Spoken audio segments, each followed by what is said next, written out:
Tu veux te lancer dans l'e-commerce mais tu ne sais pas quel business choisir entre Amazon, dropshipping, retail ou création de marque? Reste jusqu'à la fin, je vais te donner la méthode qui va te permettre de savoir quel business est fait pour toi. Le problème, c'est que la plupart des gens choisissent leur business au hasard. Résultat, ils se plantent parce qu'ils n'ont pas pris en compte le budget, le temps disponible pour lancer leur business et surtout leur objectif réel. Dans cette vidéo, je vais te partager une grille de lecture basée sur les 3 business qui fonctionnent en 2025. Mais surtout, je vais te partager ce que je ferai exactement si je recommencerai tout avec un budget entre 500 à 5000 euros.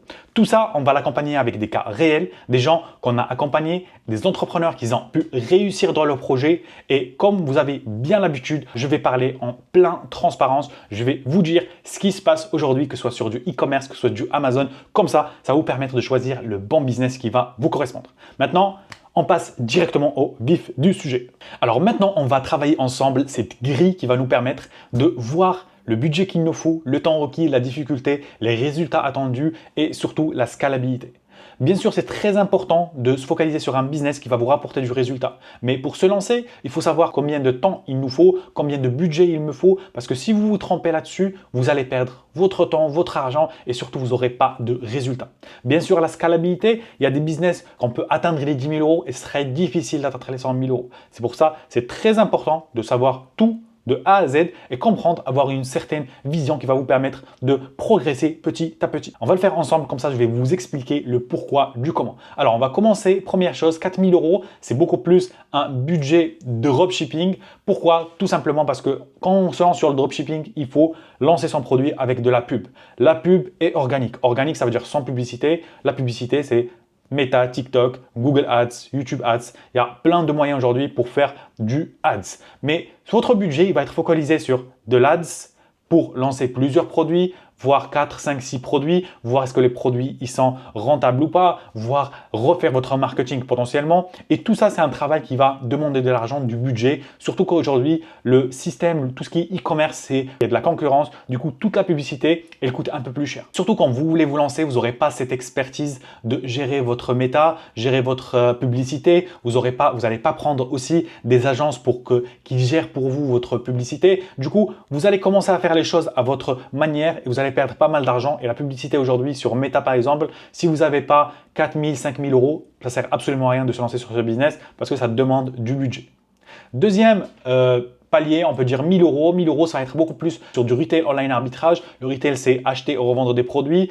Il n'y a pas de MOQ, il n'y a pas de minimum order quantity. On peut commander 10 pièces par là, 20 pièces de notre produit. Du coup, notre coût total, c'est notre marchandise. On peut commencer avec 500 euros, on peut commencer avec 1000 euros, avec 2000 euros. Et l'objectif, c'est d'acheter 10 pièces de Philips, 10 pièces de L'Oréal, 10 pièces de n'importe quel produit qui est déjà une notoriété qui se vend bien sur Amazon.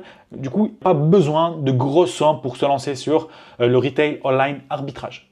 Là, on va 4000 euros. 4000 euros, c'est un budget pour la création de marque. Mais attention, cette création de marque sur le marché européen. Si vous voulez vous lancer sur le marché américain, notamment, il vous faut plus de 10 000 euros. Vous pouvez déjà vous lancer avec un budget de 4000 euros. 4000 euros, ça va correspondre à un petit produit, pas un produit très concurrentiel, un produit qui va vous permettre de faire un beau chiffre, un bon complément de revenus et surtout être niché, bien niché. 4000 euros, ça va aussi englober votre stock, votre agent de shipping, votre contrôleur qualité. Ça va aussi englober les frais d'Amazon et aussi toute la partie logistique pour se lancer sur ce business.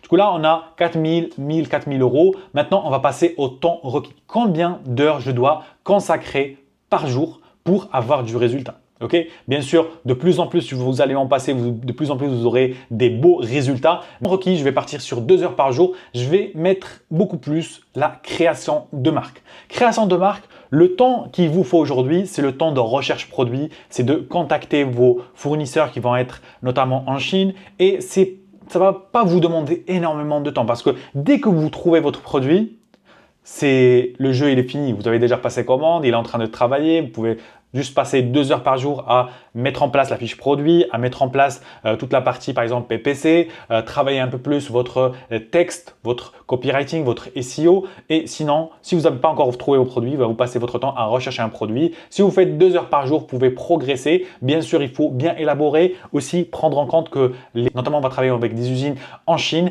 et là, ils vont nous répondre beaucoup plus le matin. Du coup, vous pouvez faire à peu près 1 h 30 le soir, une demi-heure la matinée pour répondre, que ce soit aux messages, échanger avec eux. C'est assez simple à gérer. En tout cas, des fois, vous n'avez pas besoin d'être devant votre ordi, mais si vous êtes focus là-dessus pendant 2 heures par jour, vous pouvez avoir des beaux résultats. Maintenant, on va passer à 3 heures par jour. 3 heures par jour, c'est les 2 business. Je mettrai par rapport au dropshipping, même je mettrai un peu plus parce que le dropshipping, il y a pas mal de savoir à acquérir, que ce soit sur la publicité, que ce soit sur la recherche produit, que ce soit sur le marketing, création d'un tunnel de vente, gérer les emails. Je ne parle pas de la gestion de la logistique. Tout ça, ça prend pas mal de temps. Mais pour se lancer, entre 3 à 5 heures par jour pour se lancer et pour avoir du bon résultat. Bien sûr, je mettrai 3 heures par jour sur du retail online arbitrage. Le retail online arbitrage, il est basé beaucoup plus sur de la recherche produit. Il faut toujours trouver des produits rentables. Du coup, de plus en plus, vous allez en mettre pour aller chercher des produits rentables. De plus en plus, vous en trouvez. De plus en plus, vous allez générer du profit. Du coup, 3 à 5 heures pour le dropshipping. Retail online arbitrage, 3 heures par jour. Création de marque, 2 heures par jour. On va passer à la partie difficulté. Est-ce que c'est un business facile à comprendre, à maîtriser ou pas du tout? Là, je vais partir sur le plus simple, c'est le retail online arbitrage. Le retail online arbitrage, on n'a pas d'éléments marketing, on ne va pas travailler le marketing d'un produit. Il existe déjà, il génère déjà des ventes sur Amazon. On prend par exemple une brosse à dents Oral-B. Quelqu'un il achète tout le temps des brosses à dents Oral-B. En fait, il va juste racheter son produit, sa brosse à dents et il ne s'intéresse pas à qui la vend. Est-ce que c'est X ou Y? Ce qui l'intéresse, c'est recevoir son produit dans une seule journée. Et ça, ces produits-là, on peut trouver que ce soit des produits de cosmétiques, des produits ménagères, des produits de consommation, des produits pharmaceutiques, des petits électroménagers. Il y a plein de produits aujourd'hui sur le marché Amazon qu'on peut vendre sur du retail online arbitrage. La difficulté, c'est de calculer bien sa rentabilité, comprendre les graphes, être beaucoup plus analytique, ne pas être émotionnel et s'emballer et faire les choses correctement. Aujourd'hui, c'est très accessible comme il n'y a pas cette partie marketing qui demande un peu plus d'expérience et surtout, il n'y a pas de publicité qui va baisser votre coût et surtout enlever cette difficulté-là de gérer la publicité. Deuxième business, on va partir sur 4 étoiles et là, je mettrai la création de marque. Ça demande un savoir sur la recherche produit, ça demande aussi connaissance en anglais, parler avec des fournisseurs, travailler une différenciation, c'est le point le plus difficile, et aussi une partie marketing qui se rajoute au retail et on a une partie ce qu'on appelle le PPC, c'est la publicité via Amazon. Ça rajoute un peu de complexité, mais dès que le business il est mis en place, c'est pour ça que je n'ai pas mis 5 de difficulté. Parce que dès que dès que tu as un produit qui est lancé sur Amazon, ben là en fait, tu as quelque chose qui tourne. Du coup, c'est beaucoup plus facile à gérer. Maintenant, sur le dernier critère, je vais mettre 5 étoiles de difficulté pour le dropshipping. Tout simplement, quand je l'ai déjà énuméré, il vous faut des compétences, que ce soit sur la recherche produit, que ce soit sur la publicité, que ce soit sur toute la partie publicitaire, la stratégie. Il y a plein de stratégies aujourd'hui sur le marché. Il y a pas mal de stratégies qui fonctionnent, mais aujourd'hui, il faut bien connaître les stratégies, il faut bien connaître comment se positionner, comment parler de la douleur, comment gérer ton tunnel de vente. C'est là qui va générer de la difficulté. C'est pour ça aujourd'hui, il y a moins de gens qui vont réussir dans cette activité parce que ça demande énormément de compétences et d'essais, de tests et de progression. Alors maintenant, en termes de résultats attendus, là, je partirai 3-6 mois en dropshipping. Ça veut dire qu'il vous faut 3 mois à peu près, 3-6 mois pour lancer plusieurs testings, voir que vos produits commencent à vendre, générer des ventes, optimiser votre publicité et là, en 6 mois, vous pouvez être déjà rentable sur ce type de business. En termes de retail online arbitrage, je partirai sur 1-2 mois. Comme je vous l'ai dit, vous ne créez pas vraiment de produits de A à Z. Là, vous êtes en train de juste acheter et revendre. Du coup, c'est assez facile.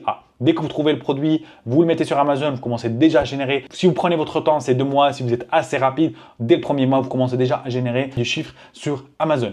Concernant la création de marque, je dirais 3-6 mois. Pour des gens qui commencent, c'est beaucoup plus. 3 mois à trouver le produit, à lancer, 6 mois à commencer à l'optimiser et voir modifier la fiche produit. En termes de scalabilité, là, je partirai sur 5 étoiles sur le dropshipping parce que la scalabilité, ça veut dire comment évoluer le business. Il est assez facile, entre guillemets, d'améliorer le business, de scaler le business entre 10 à 100 cas par exemple, tout simplement parce que c'est un jeu de méta, c'est un jeu de ads, c'est beaucoup plus un jeu de ads, de publicité, d'idées, de créatifs, de comment orienter, comment marketer qu'un jeu de produits ou de logistique. Bien sûr, il y aura d'autres problématiques à gérer en termes de logistique parce que vous faites du dropshipping. Du coup, vous allez enlever toute la partie dropshipping et vous allez créer votre label, votre marque, votre branding. Vous passez des grosses commandes chez des usines parce que vous tombez aussi sur le même modèle un peu que la création de marque. Mais c'est assez simple entre guillemets à scaler parce que c'est juste une question de publicité, augmenter votre budget publicitaire et aller chercher plus de ventes. Bien sûr, il y a d'autres problématiques à voir, mais la scalabilité, elle est assez simple par rapport aux autres. Deuxième business, je mettrai 4 pour la création de marque. Pareil, l'enjeu sur la création de marque, c'est assez simple de scaler le business, que ce soit sur les marchés européens, que ce soit en US ou potentiellement lancer d'autres produits parce que c'est comme ça qu'on peut scaler le business. Mais ça reste toujours un problème de cash flow, une difficulté de cash flow. Ça veut dire que si vous voulez lancer un deuxième produit, il vous faut un autre budget ou attendre potentiellement que votre premier produit s'autofinance pour que vous puissiez lancer un deuxième produit. En termes de scalabilité sur le retail online arbitrage, je mettrai 3 parce que le modèle retail online arbitrage n'est pas un modèle qui est fait pour générer, même si aujourd'hui il y en a qui vont générer 100 000 € par mois avec du retail online arbitrage, mais ça va vous demander pas mal de temps à rechercher des produits. Comme je vous ai dit, de plus en plus vous en recherchez, de plus en plus vous en trouvez et de plus en plus vous allez avoir du profit. Mais aujourd'hui, ce n'est pas un modèle dans tous les cas adéquat pour multiplier des heures de travail pour gagner plus. Du coup, c'est pas aussi fiable, mais par contre, je mettrai un point là-dessus parce que pour moi, pour scaler le business, le retail online arbitrage, on doit passer 3-4 mois pour avoir de la trésor et après passer dans le wholesale. Ce que je vous ai dit au début, c'est la partie grossiste. C'est là où on va atteindre une scalabilité pareille que le dropshipping, une scalabilité assez facile à mettre en place. Alors maintenant que vous avez bien compris les points positifs, les points négatifs, aujourd'hui, si tu as peu de budget et beaucoup de temps, tu te focalises sur du retail online arbitrage. Si aujourd'hui, tu as du budget, peu de temps, mais envie de construire quelque chose de fort, là, tu peux partir sur de la création de marque. Et si aujourd'hui, tu veux aller vite, tu es prêt à mettre le paquet dès le départ, tu as le temps, tu as le budget, tu veux apprendre, là, tu te mettras sur du dropshipping, plus ads, plus influence. Et ça, c'est vraiment illimité sur la partie e-commerce. Maintenant, ce que moi, je ferai aujourd'hui, si je souhaite me lancer, j'ai pris 2 cas. Le premier avec 1 000 € de budget et le deuxième cas, c'est 5 000 € de budget. Bien sûr, je vais prendre un temps entre 2 à 3 heures par jour et je vais vous montrer ce que je ferai. En premier temps, sur le budget de 1 000 € par jour, je me lancerai immédiatement sur le retail online arbitrage. Comme vous pouvez le voir ici sur le tableau, on ne peut pas se lancer. Si vous avez 500 000 €, c'est typiquement retail online arbitrage. Augmentez votre trésorerie, allez chez les grossistes, allez vers un business basé sur les grossistes ou effectuer de la création de marque ou potentiellement faire du dropshipping. Et ça, je vais vous en parler après. Deuxième chose, cas de business avec 5 000 € de budget, là, je lancerai un produit rentable sur Amazon en création de marque. Pour moi, c'est simple de lancer un produit en création de marque que partir sur du dropshipping et je vais vous dire pourquoi. Bien sûr, sur la partie retail online arbitrage, je vais travailler sérieusement pendant 3 mois. Je verrai ainsi tout ce que je gagne pendant 3 mois et après, je vais tout migrer vers des fournisseurs et du wholesale et rester sur le business s'il me plaît. Deuxième cas, c'est 5 000 € de budget. Là, je vais lancer un produit rentable sur Amazon en création de marque. Je travaille à fond pour le valider entre 4 à 5 mois, rentabiliser les produits. Là, je vais commencer à lancer d'autres produits. Premier, deuxième, troisième. Et là où c'est intéressant, c'est que je vais utiliser aujourd'hui le stock que j'ai sur Amazon pour le connecter à TikTok Shop autour de ce produit avec une stratégie influence qui est organique. Ça veut dire qu'on ne paye pas aujourd'hui des influences. Les influences ils sont payées par des commissions générées via le shop TikTok. Et bien sûr, je peux croître mon business, aller chercher plus de scalabilité avec de l'Ads TikTok, avec de l'Ads Meta et créer une marque avec une vraie identité hors Amazon. Et comme ça va vous permettre d'avoir une bonne notoriété sur le marché. Si aujourd'hui vous voulez, c'est la même stratégie qu'on a implémentée. Si on prend par exemple le cas de Nicolas, il a démarré entre 500 €, 500, 600 € en faisant du retail online arbitrage. Il a commencé à sourcer ses premiers produits en ligne sans se déplacer, en mode full focus pendant 3 mois. Et on peut voir en période de 1, 2, 3, là au début il a fait 300 €, après il a augmenté 3K, après il a fait 12K, après il a fait 16K et aujourd'hui, on peut voir en peu de temps, il a pu générer plus de 50 000 € de chiffre d'affaires en 4 mois. Et là, aujourd'hui, il est passé en société parce qu'il était en micro et société plus grossiste pour scaler son business et ne pas avoir des plafonds verts. On peut aussi voir le cas de Amine qui a lancé une marque avec un seul produit en partant avec un budget de 4 000 €. Il a misé sur la différenciation du produit, un bon positionnement marketing sur Amazon. Là, aujourd'hui, il a généré en 7 mois plus de 100K générés de chiffre d'affaires avec une rentabilité bien sûr. Pour Nicolas, la rentabilité elle est entre 20 à 30%. Pour Amine, la rentabilité elle était à peu près entre les 15 à 20%. Et là, ce qui est intéressant, c'est qu'il a ouvert son shop TikTok avec une stratégie influence plus pub ciblée et il a déjà commencé à faire ses premières ventes sur TikTok, tout simplement parce qu'il a déjà du stock, il a déjà une marque qui est présente sur Amazon, il a déjà tout travaillé, il connaît maintenant sa cible, du coup c'est beaucoup plus simple de se diversifier, de créer un tunnel de vente et de créer une marque avec une certaine identité. Résumé du compte, si aujourd'hui vous voulez vous lancer sur un business, il faut se donner les moyens pour le faire, que ce soit sur la partie budget, que ce soit sur la partie temps et aussi fixer des objectifs qui sont atteignables par rapport à votre budget et votre temps. Alors si aujourd'hui tu n'arrives pas à te positionner sur quel business te correspond le plus, n'hésite pas à réserver un call, je vais ouvrir quelques créneaux pour vous. On va prendre 30 minutes à échanger ensemble, à élaborer potentiellement un plan d'action, creuser un peu plus ce qu'on peut atteindre avec vous en termes d'objectifs. Si on voit qu'on pourrait vous aider, vous serez les bienvenus. Dans le cas contraire, ce sera un partage de connaissances. Je prends toujours les appels, du coup n'hésitez pas à réserver votre appel juste dans le lien de descriptif. Et si cette vidéo vous a plu, n'hésitez pas à liker, vous abonner et poser toutes vos questions dans l'espace commentaire. Et je vous dis à la prochaine vidéo. So, let's go!